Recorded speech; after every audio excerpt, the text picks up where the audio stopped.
안녕하세요. 벌써 8주 차네요.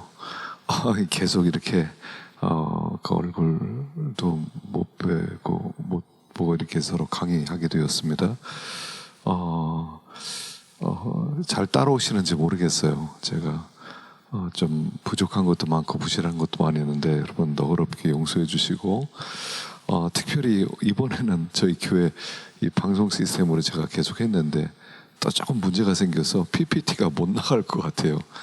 그래서 대신 여러분에게 강의안을 이렇게 올려드리고요. 또 제가 카톡으로 이제 올려드리겠습니다. 그럼 카톡으로 여러분들이 좀 보시고 그렇게 강의를 좀 따라와 주셨으면 감사하겠어요. 우리가 언제 대면 수업을 하게 될지 잘 모르겠네요.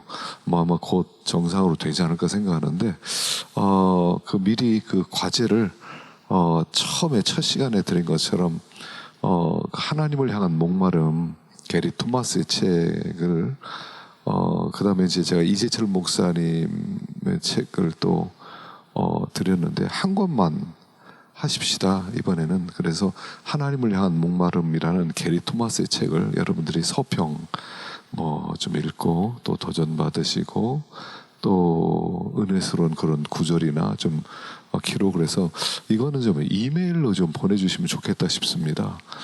제 이메일은 여러분들 어느 수첩에 있는데 매트 2030 MATT 2030 한메일넷인데 이것도 제가 강의안에 한번 올려드리도록 하겠습니다. 그래서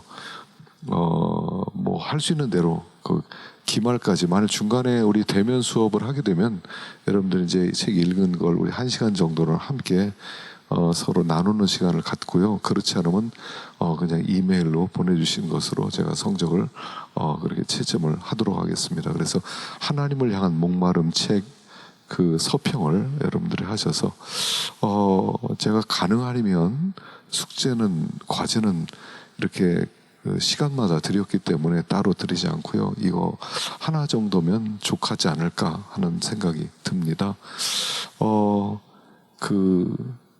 수업을 계속 좀 잘 쫓아오시고 이번에는 이건 인터넷으로 모든 게 관리가 되기 때문에 제가 여러분들에게 점수를 좀 잘 드리고 싶은데 잘 따라오시기만 하면 제가 좋은 성적을 드리려고 생각을 하거든요. 그러니까 미루지 마시고 그때그때 강의도 좀 들어주시고 과제도 성의껏 여러분들 바쁘시고 또 힘들고 다른 과목도 있을 텐데 이렇게 사이버 강의하면서 아마 실질 대면 수업보다 아마 훨씬 더 어려울 거라고 생각을 합니다. 그래서 할 수 있는 대로 서평을 좀 원래 이제 우리가 6월 말까지가 이렇게 수업해서 그때까지 내주셔도 되는데 미루면은 어차피 나중에 바빠지니까 할 수 있는 대로 보내주시면 감사하겠습니다.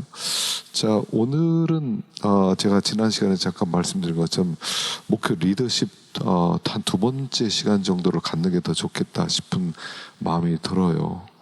왜냐하면 여러 가지 우리 목표에 대한 실천 신학에 대해서 배울 부분들은 많이 있지만 특별히 아주 중요한 것이 뭐냐면 목회는 한마디로 목회자가 얼마나 역량을 가지고 있느냐에 따라 목회의 그 풍성함이 달라지고 또 방향도 달라지기 때문에 한 시간 더 갖는 게 좋겠다 싶어서 우리 목회 리더십 2번째 시간을 갖도록 하려고 합니다. 그래서 두 사람만 살펴봤으면 좋겠어요. 지난 시간에는 제가 이렇게 단순하게 이렇게 원리에 대한 말씀을 드렸다면 오늘은 실질적인 성경에 나온 성경 다 리더들이죠. 성경은 아브라함부터 시작해서 다 리더 얘기 아닙니까? 모세, 다윗, 느헤미야 다 리더 얘기예요. 그 얘기는 믿는 사람 자체가 리더라는 얘기죠. 하나님의 역사는 그리고 리더의 역사죠. 우리를 이제 하나님께서 담임 목사로 세울 때는 담임 목사는 교회 대표자죠. 장로는 교인의 대표자예요.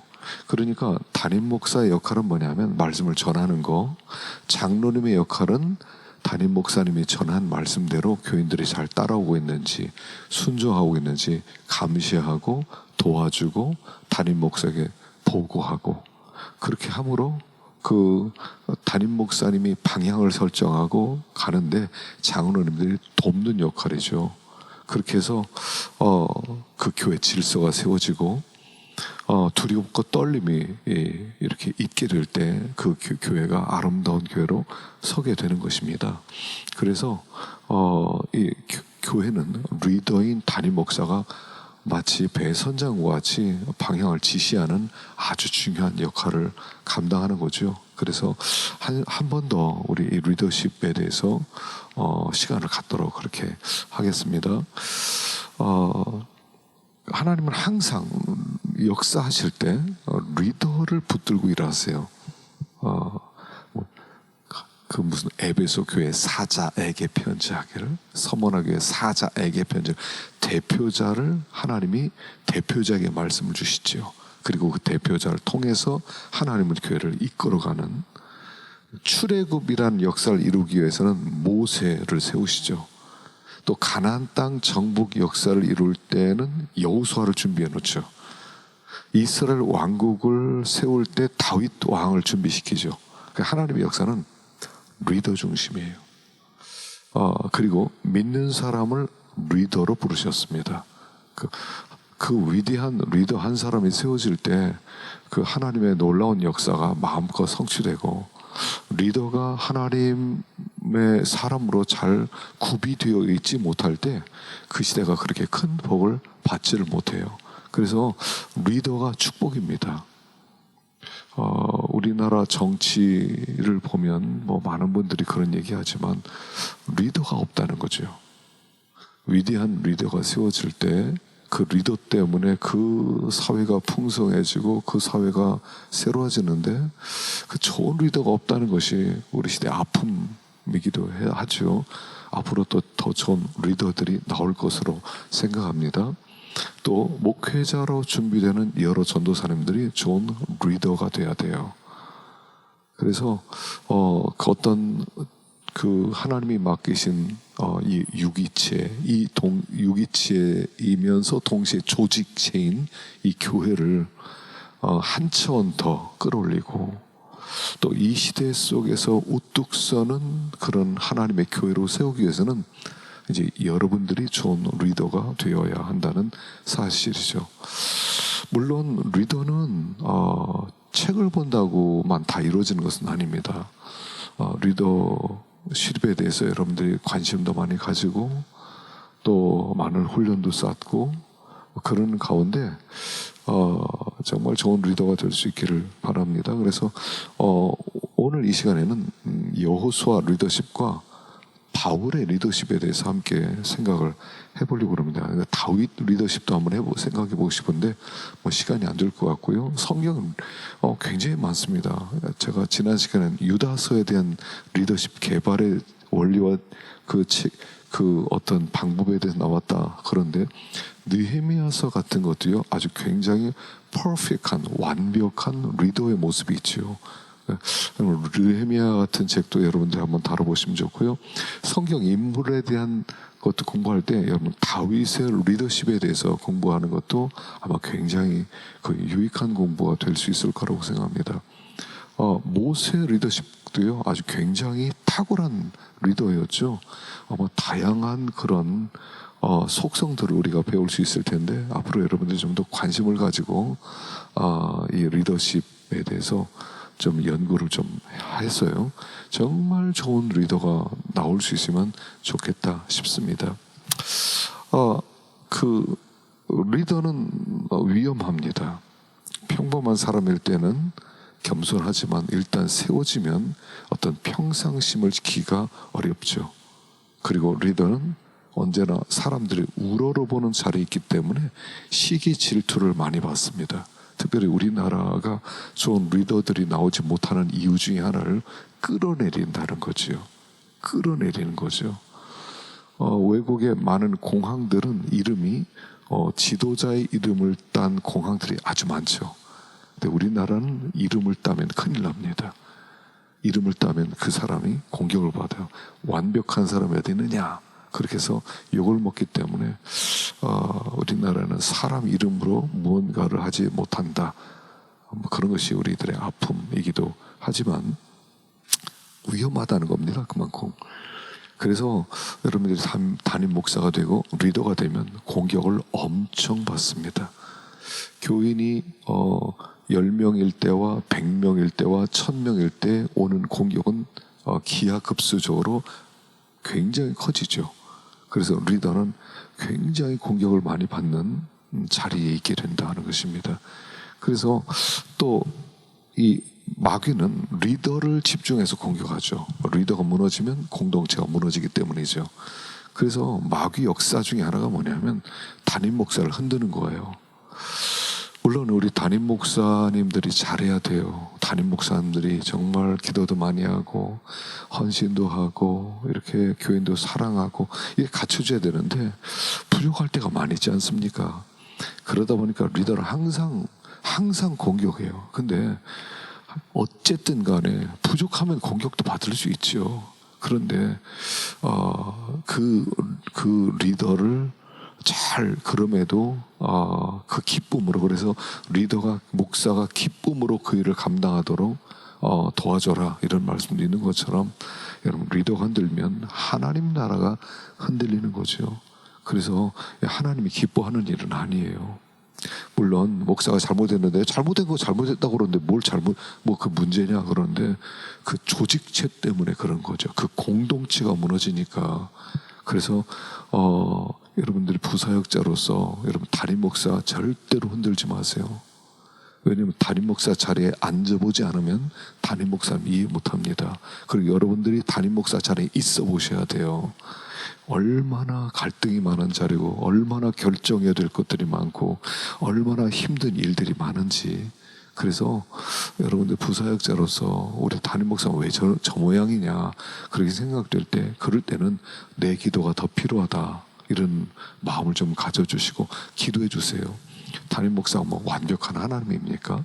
그러지 않으니까 여러분들이 여러분들은 리더를 돕기 위해서 세움받은 현재 부사역자니까 잘 담임 목사님을 섬겨 주십시오. 그러면 여러분들이 그 자리에 섰을 때 여러분을 돕는 분들이 또 나올 거라고 생각합니다. 자, 여호수아 리더십은 제일 먼저 첫째는 뭐냐면요, 권위에 순종하는 리더십이었다는 겁니다. 여호수아는 모세 뒤를 이어 이스라엘 백성의 그 지도자가 되었죠. 그래서 그는 먼저 철저하게 모세에게 순종하는 리더였다는 겁니다. 그 출애굽 27장에 보면 아말렉이 와서 이스라엘과 르비딤에서 싸우니라. 모세가 여호수아에게 이르되 우리를 위하여 사람들을 택하여 나가서 아말렉과 싸우라.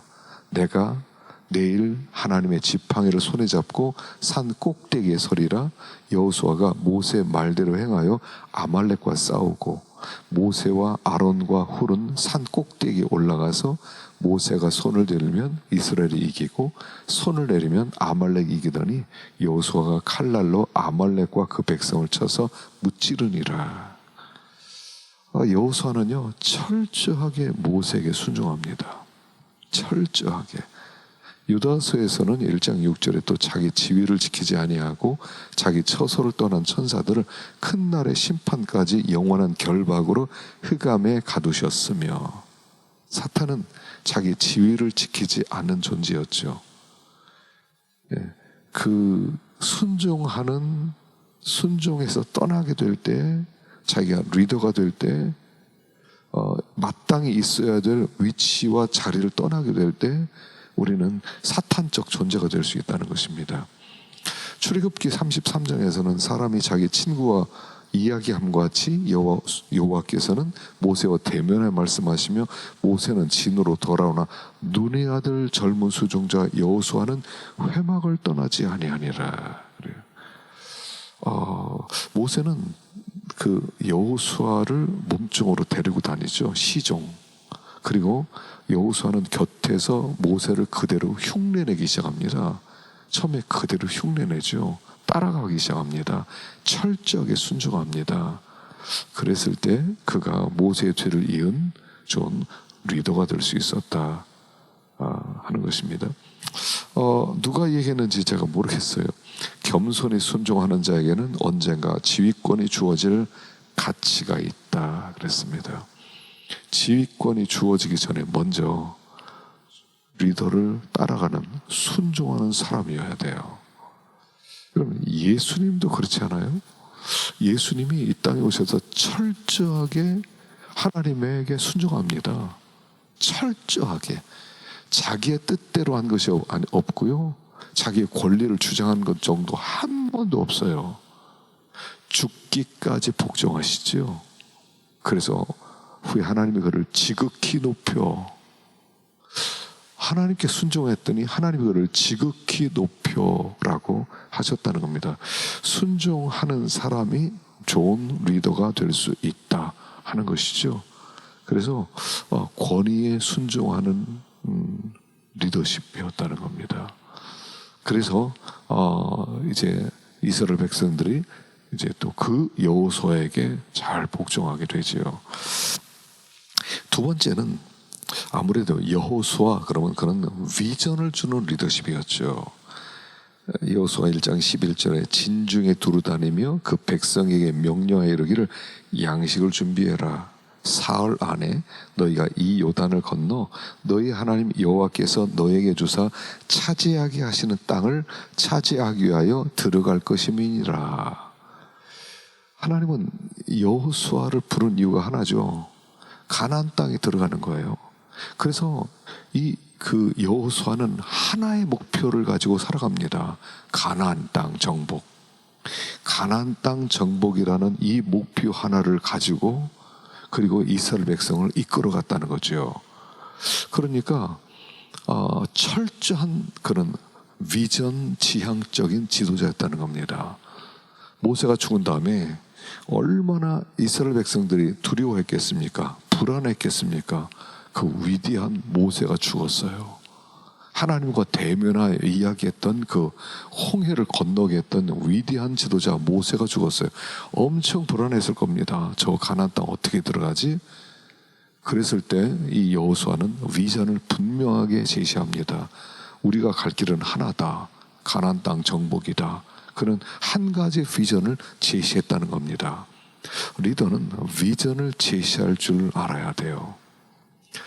항상 그래서 리더는 이렇게 선거할 때 공약 이런 걸 제시하잖아요. 어떤 방향이죠. 방향입니다. 리더는 그래서 방향을 제시해야 돼요. 근데 이 비전을 야망과 같다고 생각하면 안 됩니다. 내가 어떤 야망을 가지고 어떤 욕심을 가지고 그리고 가는 게 아니에요. 자, 여기서 우리의 비전은 뭐냐면 항상 한 가지입니다. 목사로서의 비전, 하나님의 종으로서의 비전은 뭐겠어요? 하나죠.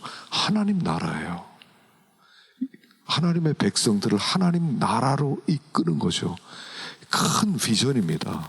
그래서 우리가 하는 모든 행동의 뿌리에는 하나님 나라가 있어야 돼요. 그런데 이제 우리가 이걸 이렇게 생각할 수가 있죠. 내가 뭐 몇 년 계획에서는 뭐를 하고 몇 년 계획에서는 뭐를 하고 뭐 5년 뒤에는 뭐 교회를 건축하고 뭐 5년 뒤에는 뭐 제자를 몇 명 만들고 뭐 꼭 잘못됐다는 거 아닙니다. 그것도 필요해요. 어떤 사람들에게 눈에 보이는 목표를 주는 것도. 그러나 여기서 말하는 비전은 그런 비전이 아니라는 거예요. 오해하지 마세요. 뭐 나는 그 교회를 탄탄하게 해서 나중에 셀을 3,000개를 만들겠다 뭐 이렇게 나름대로 하는데 거기 자기가 세워놓고 이끌어가는 것도 중요해. 근데 잘못하면 그게 야망이 되면 욕심이 되면 나중에 그것 때문에 내가 망하게 될 수도 있어요. 그냥 외형적인 성장만 성장이냐 이렇게 될 수 있고요. 물론 그거 없는 것도 너무 없이 그냥 난 하나님 인도대로 간다. 너무 목표 없는 것도 문제입니다. 그러나 이걸 아셔야 돼요. 비전을 세울 때는 항상 기도하는 가운데 하나님이 주시는 비전을 가져야 된다는 사실이에요. 하나님이 주시는 비전이에요. 내가 개인적으로 욕심을 부리는 게 아니라 항상 순리가 있죠. 각자 분수가 있어요. 사람마다 분수가 있습니다. 그래서 각 분수대로 목회를 하면 되는 거예요. 목회하다가 교회가 막 부흥이 됩니다. 의자를 막 갖다 놓게 됩니다. 그러면 우리 교회 중축을 한번 해봅시다. 이런 꿈 가질 수 있죠. 그리고 점점 더 이렇게 제자 훈련을 하는데 제자 훈련에서 목장이 점점 탄탄해집니다. 뭐 일할 사람이 막 생깁니다. 그러면 우리가 더 새로운 목장을 세웁시다. 할 수 있죠. 그러나 인위적으로 어떤 순리의 흐름이 아니라 인위적으로 만들어내면 위험해질 수 있다는 이야기를 하는 것입니다. 우리는 어쨌든 하나님 나라에 대한 분명한 비전을 보여줘야 돼요. 분명한 비전. 땅끝까지 복음이 선포되는 비전. 모든 민족이 돌아오는 비전. 각 나라 종족들이, 미전도 종족들이 자기의 방언으로 하나님께 예배드리는 비전. 여러분, 이런 비전을 가지셔야 되죠. 그래서 하나님 나라 비전을 세우세요. 탄탄해지는 그런 비전과 우리 교회를 통해서 역사하시는 하나님의 일을 보는 비전, 그리고 그 세부적인 것들은 하나님이 이끌어 가시는 대로, 그리고 자기의 역량대로 최선을 다하는 게 좋겠다 하는 생각이고요. 여러분, 그런데 하여간 우리가 야망도 이렇게 야망이 아니라 어떤 비전으로 단기적 비전, 장기적 비전, 세밀하게 세우는 어떤 목회 철학과 목회 방침을 세우는 것은 필요합니다. 그렇다고 너무 무대뽀로 그냥 열심히 해보겠다. 그것도 뭐 좋은 건 아니죠. 그러니까 여러분들이 자기에 맞도록 하나님 나라에 대한 분명한 비전, 땅끝까지 하나님의 꿈을 이루어드리는 그런 비전을 가질 필요가 있다 하는 것입니다. 세 번째는 설득의 리더십이었다는 거예요. 여호수아는 비전만 제시한 게 아닙니다. 젖과 꿀이 흐르는 가나안 땅을 정복하기 위해 설득하는 리더였다는 겁니다. 여호수아 1장 12절에 보면 루벤 지파와 갓 지파와 므낫세 반 지파에게 말하여 이르되 여호와의 종 모세가 너에게 명령하여 이르기를 너희 하나님 여호와께서 너에게 안식을 주시며 이 땅을 내게 주시라 하였나니 너희는 그 말을 기억하라. 너희의 처자와 가축은 모세가 너희에게 준 요단 이쪽 땅에 머무르려니와 너희 모든 용사들은 무장하고 너희의 형제보다 앞서 건너가서 그들을 돕되 여호와께서 너희를 안식하게 하신 것 같이 너희의 형제도 안식하며 그들도 너희 하나님 여호와께서 주시는 그 땅을 차지하기까지 하라. 그리고 너희는 너희 소유지 곧 여호와의 종 모세가 너희에게 준 요단 이쪽 해도는 곳으로 돌아와서 그것을 차지할지니라. 그들을 설득시킵니다. 여호수아는 설득을 시키죠. 그러니까 함께 가자. 그들은 이미 길앗 저쪽 요단 동편의 땅을 얻었습니다. 루벤 지파, 갓 지파, 므낫세 반 지파. 근데 그들에게 같이 가자. 하나님이 그렇게 말씀하지 않았느냐. 그래서 그가 백성들을 설득시키면서 이끌어가고 있다는 사실입니다. 자, 여기에서 이제 리더십의 종류 중에 여러 종류가 있죠.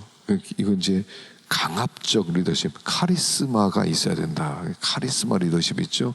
끌고 가는 거죠. 의논하지 않고 그냥 끌고 가는 리더십 있죠. 과거에는 카리스마틱 리더십이 통했어요. 지금도 막 큰 교회 목사님들은 막 카리스마가 있죠. 예전에 무슨 조용기 목사님, 지금도 윤석전 목사님, 이런 카리스마가 있어요. 그 하용재 목사님 이런 분들이요 끌고 가는 스타일입니다. 따라오세요 하고. 물론 영권이 그만큼 있었다는 얘기죠. 이제 근데 이 카리스마가 있으려면요, 이 강압적인 이 리더십이 있으려면 아주 탁월해야 돼요. 영적으로 아주 탁월해야 그게 통하죠. 이끌어갈 수가 있어요. 그건 이제 그 후임자들이 힘들어집니다. 카리스마틱한, 매틱한 그런 리더십을 가졌던 분들이 이제 사라지게 되었을 때 다음 세대가 힘들어져요. 왜냐하면 카리스마틱한 지도자 다음에 똑같은 방법으로 가면 교인들이 그걸 이렇게 좀 뭐라고 그럴까요? 이렇게 거역한다고 그럴까요? 대든다고 할까요?